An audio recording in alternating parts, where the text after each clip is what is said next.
po, tanggal yung tornilyo. Ginawa, bagong-bagong support. Ayan, tanggal yung tornilyo niya. Bagong-bagong support. Welcome mga boss, mga sir. Ito, share ko lang, no, yung utol natin nagpagawa ng nagpapalit ng clutch lining sa isang respetadong gas station. So, pinalitan na rin daw pati yung transmission support. So, 3.5 yon. So, eto, yung ginawa ng mekaniko, hindi kinabit ng maayos yung tornilyo. So, ginamit ng kapatid ko yung sasakyan ng mga isang linggo, nanginginig pag sa stoplight.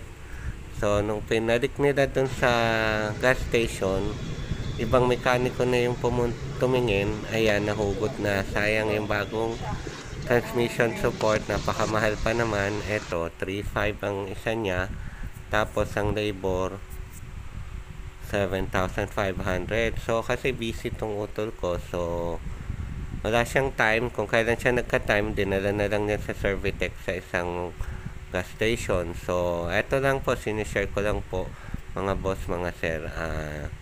Sana makatulong tong video na to para double check nyo.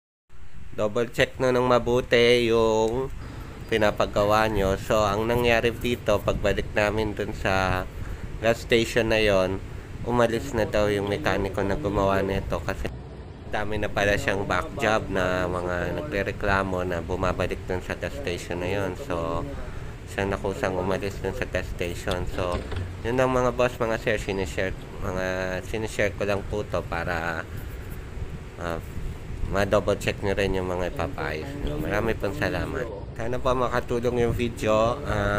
Sana po pa-like and subscribe po. Marami pong salamat. God bless po.